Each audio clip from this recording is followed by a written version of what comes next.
The massive doors of the Galactic Council chamber swung open with a hiss, revealing a space that could hold a small city. The walls curved upward into infinity, lined with viewing platforms for each member species. Holographic displays floated, everywhere showing data streams, star maps, and the faces of countless civilizations. Ambassador Minho materialized in the center as a flickering hologram transmitted from Earth's orbital station. His military uniform showed the patches of a dozen campaigns, though none of the assembled aliens bothered to look closely. Around him, the 12 most powerful species in the galaxy lounged in their specialized environments. High Counselor Vextar rose from his crystal throne, his entire body made of living diamond that refracted light into rainbow patterns.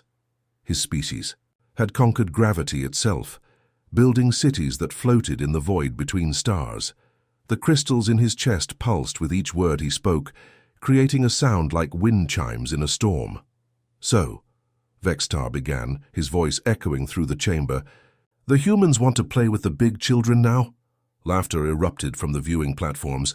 The gastropods, massive slug-like beings with cities built on their backs, left trails of phosphorescent slime that spelled out crude jokes. The energy wraiths, beings of pure electricity that lived in the hearts of stars, sparked and crackled. With amusement, Minho cleared his throat. "Respected council members, humanity has developed faster than light travel. We've established colonies on 3 whole planets," interrupted Councillor Thran, his octopus-like body rippling with colors that showed his emotions. The Mind Collective had absorbed the thoughts of trillion beings, creating a hive mind that spanned galaxies. His tentacles danced as he spoke, each one thinking independently. "We have species here who seed entire solar systems before breakfast." Behind him, a massive screen showed human spacecraft, small boxy vessels that looked like insects compared to the sleek bioships of the Collective or the living coral cities of the deep swimmers. Councillor Velcora of the Time Weavers phased in and out of existence, experiencing all moments simultaneously. Her species had mastered time itself, living backwards and forwards at will. "I have seen their future," she giggled, her voice coming from past and future versions of herself. "They discover fire in one timeline and nuclear fusion in another." Adorable chaos. The mechanical consensus spoke next, their representative being a swarm of metallic nanobots that formed into different shapes as they talked.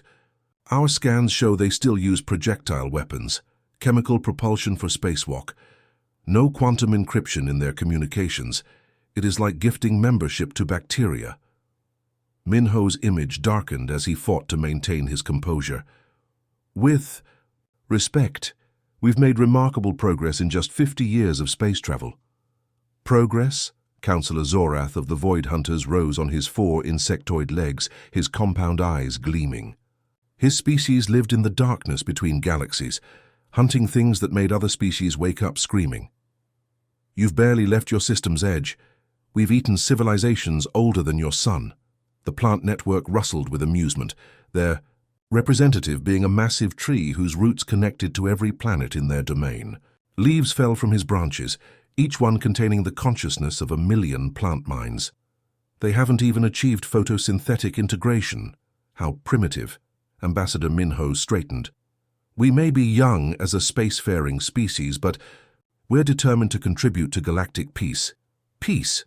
The Phoenix Coalition's representative burst into flames, her body rebuilding itself instantly. Her species died and were reborn constantly, accumulating knowledge through countless lifetimes. "Your history shows nothing but war. Chemical weapons, nuclear bombs. You fight over water and land masses." The quantum dancers, beings that existed in multiple dimensions simultaneously, phased through reality as they spoke. "Their mathematics cannot even properly describe our existence. They see 3 dimensions while we dance through 11. Councillor Nekvor of the Leviathan fleet laughed with the sound of crashing waves. His whale-like species moved entire moons like humans moved. "Furniture. Their largest vessel would be a life raft for our younglings. The energy core, beings made of concentrated starlight, pulsed with different colors as they communicated in pure photon streams. They harness energy like children playing with sticks, fusion, solar, wind so limited. Finally, the ancient archives spoke. No one had seen their true form in millions of years. They existed as living libraries, storing the history of the universe in their crystalline matrix. Humanity seeks to join a council of species who have transcended matter, time, and space. They haven't even achieved a Type 1 civilization on the Kardashev scale.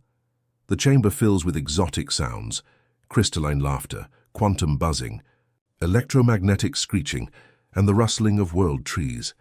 Some species communicated through scent clouds that spelled out jokes, others by rearranging local gravity to create patterns. Vextar raised a crystalline hand for silence. This vote is merely a formality. Humanity shall remain quarantined to their local system. They may contact us again in, say, 10,000 years when they've evolved past their current limitations. The vote appeared on screens throughout the chamber. 12 unanimous no votes materialized in different alien scripts, mathematical equations, and probability clouds. As Minho's hologram flickered and began to fade, he managed one last statement. "You might be making a mistake." The council erupted in fresh laughter as his image disappeared entirely. They had already moved on, discussing mining rights in a newly discovered galaxy, completely dismissing the small blue planet and its insignificant inhabitants. The council chamber began to empty as representatives from 12 species prepared to leave. The crystal formations that served as High Councillor Vextar's seat slowly dimmed, while the bioships of the organic collective detached from the station's living walls. The quantum signatures of departing vessels painted rainbow streaks across the viewports as ships folded space around themselves. Then every security system in the station screamed at once. Warning lights bathed the chamber in pulsing red. The station's AI, a distributed consciousness, spread across 1 billion quantum cores, spoke in a voice like grinding metal. Security breach detected. Unknown intrusion in progress. Councillor Zeph of the Techno Union immediately materialized next. To the main console, his cybernetic limbs extending ports and connectors that interfaced directly with the station's systems. Half his face was machine, with glowing circuits replacing his left eye. His organic parts twitched with shock. "That's impossible," he muttered, his voice mixing organic speech with digital static. "Our firewalls incorporate technology from 9 different species: quantum encryption, psionic barriers, temporal loops, reality anchors. Nothing can penetrate them." Behind him, the Mind Collective's representative rose, tentacles glowing with psionic energy. "I sense no telepathic interference.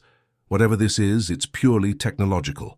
The mechanical consensus formed their swarm body into a complex scanning. Harish, millions of nanobots creating lenses and sensors. No physical breach detected, no viral code, no quantum tunneling signatures. The intrusion appears to have simply appeared. Councillor Zilnara of the Time Weavers phased through multiple time streams, her form flickering between past and future. "Curious. I see the breach occurring in all timelines simultaneously. It didn't arrive. It was always there, waiting." The main screen flickered to life, showing a simple folder icon labeled with text that translated differently for each species. For humans, it read, "You should see this before you decide. Lead Technician Vazul, a multi-limbed being covered in sensory organs scuttled toward the console. His species, the multi-eyes, could perceive 17 different dimensional planes simultaneously. His primary eyes focused on the screen while sensor stalks examined energy signatures. Fascinating, Vazul clicked, his translator converting his natural harmonics to council standard. The data packet contains a single video file, but the encryption is unlike anything in our databases. It's not just coded, it's locked with living mathematics. The Phoenix representative, her body constantly dying and reforming in flames, leaned forward. Living mathematics. Impossible. Mathematics is a universal constant. Not this one, Vazul replied, his sensory organs writhing. The equations change as I observe them. They're evolving, adapting to our attempts to decode them. High Councillor Vexitar's crystal body rang like a bell as he moved. Could it be a weapon? Some kind of logic bomb? The Energy Core representative, a being of pure light held together by magnetic fields, pulsed different colors as they communicated. Scanning for energy signatures now, no hostile intent detected. The packet seems to be waiting. Waiting. For what? Demanded Councillor Thrun, his tentacles coiling with agitation. Vazul examined the data more closely, his smaller eyes analyzing quantum states, while his larger ones tracked data flow. It appears to be waiting for us to ask the right question. The quantum dancers phase through dimensions, their multiple selves examining the packet from all angles. The packet exists in a state of quantum superposition. It simultaneously contains every possible video until observed. Temporal analysis shows the data originated 6 months ago from coordinates in the outer rim, added Vazul. Sector designation AR7, commonly known as the Lawless Zone. The ancient archives spoke, their voice coming from everywhere and nowhere. The outer rim, where the Council's authority is limited. Silence fell as everyone considered the implications. The outer rim was 1,000 light-years of chaos, where pirates, slavers, and worse things lurked. It was a place where even the mighty Galactic Council feared to enforce their will. Councillor Nekvor of the Leviathan Fleet, his massive cetacean form floating in a gravity well, spoke in deep, whale-like tones. What could originate from that wasteland that would interest us? Perhaps, suggested the Plant Network's representative, their leaves rustling with thought. We should view the message, scientific curiosity if nothing else. Absolutely not, Zeph protested, his cybernetic eye spinning with warning lights. Unknown data could contain memetic weapons, viral consciousness transfers, reality viruses. The screen changed, showing a simple prompt. Authorization required. Unity vote needed to proceed. It knows our procedures, whispered the Void Hunters. Representative, his compound eyes reflecting the light like a kaleidoscope. It knows us, corrected Zilnara, experiencing the moment from all temporal angles. High Councillor Vextar's crystal body rang with decision. I propose we view this message under full containment protocols.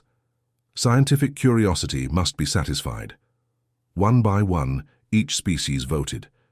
The crystalline chimes of the crystal hegemony, the harmonic thoughts of the mind collective, the coordinated clicks of the mechanical consensus, the temporal echoes of the time weavers, each vote registered in their species' unique way until all 12 agreed.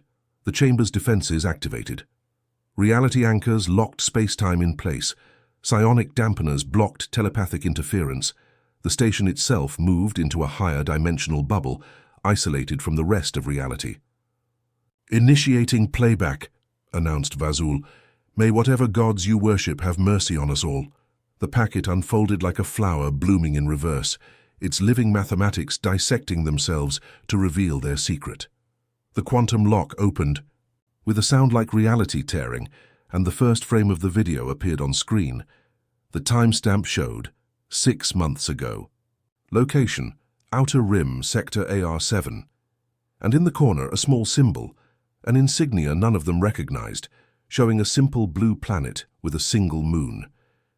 The video began with shaky handheld footage from what looked like a merchant freighter's bridge. The camera swayed as whoever held it pointed toward the viewport, showing the vast emptiness of the outer rim. Then, like a nightmare made real, something massive emerged from the darkness. Black Skull Station hung in the void like a metal spider, its twisted spires and weapon platforms stretching for kilometers in every direction. This wasn't just a space station. It was a fortress built from the corpses of destroyed ships, welded together with scavenged metal and powered by stolen technology. For 30 years, it had been the heart of an empire of crime that terrorized half the outer rim. By the depths, gasped Councillor Nekvor of the Leviathan Fleet, his massive form shifting in his water tank. I remember reports of this place. Our fleets avoided it. The camera zoomed in on the station's docking bays, where thousands of pirate vessels swarmed like angry insects. Razor-winged fighters designed for boarding actions, torpedo boats built to puncture hull plating, massive battle cruisers bristling with stolen weapons from a dozen different species. Then the camera panned left, and everyone saw it. A single human. Destroyer, small and angular, drifted quietly among the wreckage. Its hull was scarred from countless battles, painted in dull grey with simple markings, UN's Phoenix. It looked tiny compared to the monstrous station, like a minnow facing a sea monster. Councillor Zekrian of the Reality Shapers laughed, his form shifting between different geometric patterns, clearly fabricated. One ship against Black Skull Station. The humans can't even build proper shields. But then the footage changed. The screen split, showing multiple camera angles from inside Black Skull Station itself. Security cameras, helmet, cams from pirates, automated systems, all recording the same impossibility. 3,000 humans were inside the station, not arriving. They were already there, as if they had materialized from thin air. They wore matte black armor that seemed to drink light itself, and their movements had a coordination that defied explanation. Each team of a dozen humans moved like a single organism. "Impossible," whispered the quantum dancers, their multidimensional forms folding in confusion. How did they board without triggering alarms? The footage showed the humans advancing through the station's corridors. They faced impossible odds. Corridors filled with alien pirates wielding stolen military weapons, automated defense systems, armed with particle beams, even captured creatures from the deep dark used as living weapons. None of it mattered. The humans moved like ghosts through the defenses. They redirected particle beams using small devices that looked like mirrors, turning the station's own weapons against its defenders. They moved through solid walls, not phasing through them, but simply being on the other side when the smoke cleared. Councillor Yarthek of the combat specialists leaned forward, his forearms gripping his throne. His species had fought wars for millions of years, perfecting the art of battle. Their tactics, I've never seen coordination like this. They anticipate their enemies' moves before the enemies themselves know them. The video showed a human team cornered by 50 pirates in powered armor. Instead of fighting, they activated tiny devices that sang with harmonic frequencies. The pirates' armor turned against them, the joints seizing, the weapons jamming, the life support shutting down. "They're turning technology against itself," observed the mechanical consensus, their nanobots swirling with agitation. But how? That would require understanding quantum harmonics at a fundamental level. Another scene.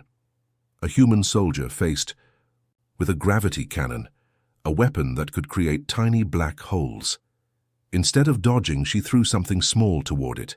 The space around the cannon twisted, and suddenly the weapon was firing into another dimension entirely. "They're manipulating local space-time," gasped Zilnara, the Time Weaver. "But that requires technology we haven't shared with them. The station's automatic defenses activated, turrets designed to kill multiple boarding parties, energy barriers that could slice through ship hulls, even psychic suppressors meant to scramble the minds of attackers. The humans adapted to everything. They moved in patterns that seemed random but never were. When energy barriers activated, they were already past them. When psychic suppressors engaged, the humans' minds were already shielded by something the devices couldn't touch. "Look at the timestamps," urged Vazul, his many eyes focused on the screen. "These events are happening simultaneously across 40 different sections of the station. This level of coordination requires instantaneous communication." "Faster than light," interrupted Thran, his tentacles writhing. "They're communicating at quantum speeds across vast distances. That's impossible without proper neural linking." The final assault on the station's control room was breathtaking. 100 pirates defended the central hub, murderers, slavers, and creatures that fed on pain itself. The humans arrived like shadows, moving between dimensions in ways that made the quantum dancers dizzy just watching. The lead human, a woman whose name patch read Colonel Jin A, walked directly toward the station's commander, a massive void, spawn that had eaten the previous controllers. The creature launched tentacles that could punch through starship hulls. Colonel Jin A merely looked at it. The void spawn froze, then slowly collapsed, its life force draining away. "She killed it with a glance," whispered Moran of the Dreamweavers. "That's not possible. Void spawn can only be killed by altering their quantum signature," finished the ancient archives. "Something we thought only we could do." The video showed the aftermath. 3,000 humans against 100,000 of the galaxy's most violent beings. The humans had suffered 0 casualties, while completely destroying the most notorious criminal stronghold in the Outer Rim. As the footage ended, the council chamber was silent, except for the hum of ventilation systems and the distant sound of space itself. Finally, High Counselor Vextar's crystal form chimed. "How?" The screen shifted, showing new footage that made the council members shift uncomfortably in their seats. Thousands of beings emerged from the wreckage of Black Skull Station, slaves who hadn't seen sunlight in decades. Their bodies bore the marks of every kind of torment the galaxy's worst criminals could devise. Some were crystalline younglings who should have been learning to refract starlight, but instead had their cores cracked for entertainment. Others were plant network seedlings whose roots had been severed, leaving them unable to connect to their people's consciousness. There were energy core offspring who had been trapped in containment fields, their light dimming from isolation. "Those are from the Outer Rim colonies," whispered Councillor Nellara of the Peaceful Collective. Her species had lost contact with those settlements 7 years ago. "We assumed they were destroyed by raiders." The human medics moved among the freed slaves with impossible gentleness. They treated wounds that council medicine had declared untreatable. A human doctor named Dr. Kyung Soo held a dying psionic child whose mind had been shattered by neural scramblers. As the council watched, the child's eyes cleared, her thoughts becoming whole again. "How did he repair psionic damage?" demanded Councillor Thran, his tentacles coiling with confusion. "Even we can't heal broken minds." But this was only the beginning. The video jumped to a new incident dated 4 months ago. The screen showed a human fleet engaging void swimmers, creatures from the space between dimensions that fed on reality itself. These weren't ordinary pirates or raiders. They were living nightmares that could erase entire species from existence. Lieutenant Colonel So Young stood on the bridge of the UNS Determination, a ship that looked like nothing in the Council's databases. As void swimmers phased through normal space, tentacles larger than cities reaching for populated planets, she gave a simple order. "Begin dark matter compression." The human ships did something impossible. They grabbed dark matter, the invisible substance that made up most of the universe, and shaped it into weapons. Spears of condensed nothingness pierced the void swimmers, causing creatures that had terrorized the galaxy for eons to writhe and flee back into their dimensional holes. "Impossible," breathed the Energy Core representative. "Dark matter cannot be manipulated by normal beings. It exists outside our reality." "And yet," observed the ancient archives, "they do it as if it were child's play." Another scene, Captain Jiwoo's frigate, the UNS Defender, facing an entire parasitic collective swarm. These creatures infected minds like viruses, turning their victims into willing slaves who spread the infection further. Whole sectors had fallen to their influence. The swarm surrounded the lone human ship, unleashing psychic attacks that should have reduced the crew to drooling vegetables within seconds. Instead, Captain Jiwoo and his crew stood on their bridge, unaffected, almost bored. "Weapons free," Jiwoo commanded, and his ship fired something that wasn't on any weapon scanner. Whatever it was eliminated the parasitic swarm instantly, leaving only empty space where 1,000 infected minds had been. "That's not possible," stuttered Councillor Thran. "The parasitic collective's mental viruses can't be resisted. We've lost entire worlds to them." "So apparently," said Zil Nara, viewing the scene from multiple time streams, "humans can." The video continued relentlessly, human ships appearing at battles where council forces had failed. A human commander named Colonel Dong-jun single-handedly disabling a reality storm, a weapon that could unravel the fabric of space-time itself. Major Yu-jin's team somehow communicating with entropy wraiths, convincing creatures of pure destruction to cease their rampage. Each incident showed humans solving problems that had plagued the galaxy for millennia. They didn't just win battles, they did impossible things. They turned weapons of mass destruction into gardening tools. They spoke to species that communicated through cosmic radiation. They flew ships that bent the laws of physics like suggestions. These incidents, High Counselor Vextar's crystal form dimmed to almost nothing. They were all classified, security level Omega. How did they know? Lead technician Vazul's many eyes focused on the data streams. The classification codes are legitimate. These files should be in the sealed vaults, accessible only to the High Council inner circle. The screen shifted to the most shocking scene yet, a meeting room deep within the Council's own station. Admiral Hyojin sat across from a figure whose face was hidden by a quantum veil, a shadowy Council operative whose identity was concealed even from most Council members. "The agreement stands," Admiral Hyojin said, her voice calm and professional. "We handle the threats you can't acknowledge publicly, and you leave humanity alone to develop in peace." The shadowy figure leaned forward. The Void Swimmer incursion. In Sector 7 was contained. The reality storm near Rigel was neutralized. The parasitic collective outbreak on Tau Ceti was handled. "As agreed," Hyojin nodded. "But we're getting tired of being your secret janitors. How long do you expect us to clean up your messes while you pretend we don't exist?"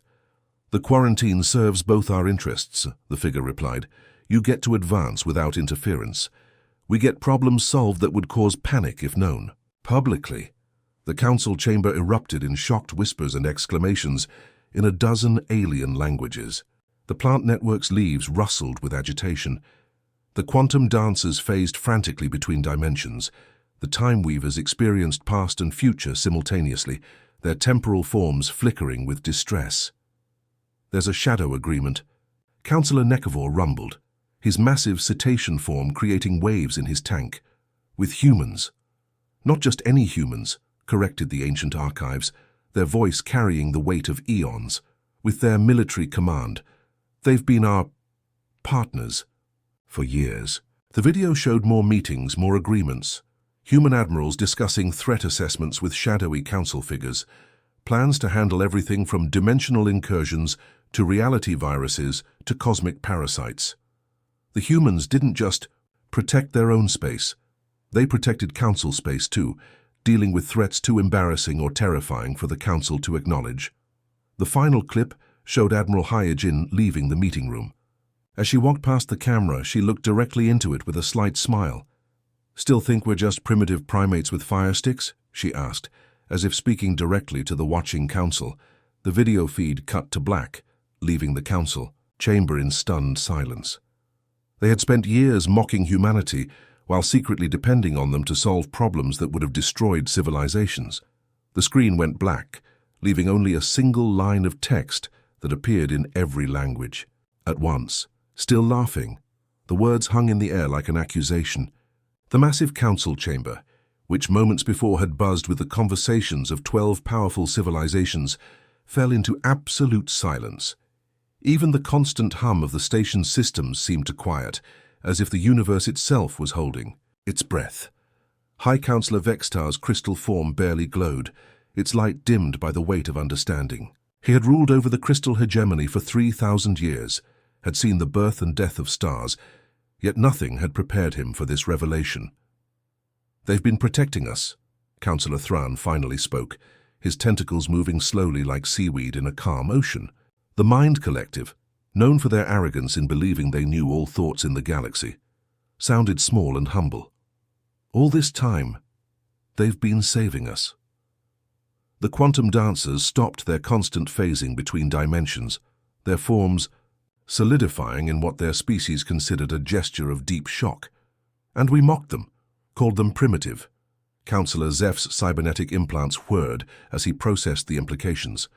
The Techno-Union's most advanced security systems couldn't detect their presence. They moved through our technology like we move through air. The plant network rustled with shame, their representative shedding leaves that contained the embarrassed thoughts of trillions of plant minds. "Our sensor networks span half the galaxy. We never saw them coming to help."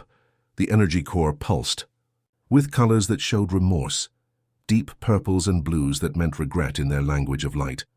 "We pride ourselves on seeing all energy signatures, but they harness forces we don't even have names for." One by one, each species began to speak, their voices mixing into a symphony of realization and shame. The ancient archives, keepers of galactic history, admitted, "In all our records, no species has ever protected others without seeking recognition or reward. The humans are unprecedented." The Phoenix Coalition's representative reformed herself from flame, her constant cycle of death and rebirth pausing for a moment. They fight battles we cannot win, face nightmares we dare not name. The Time Weavers spoke in voices from past and future.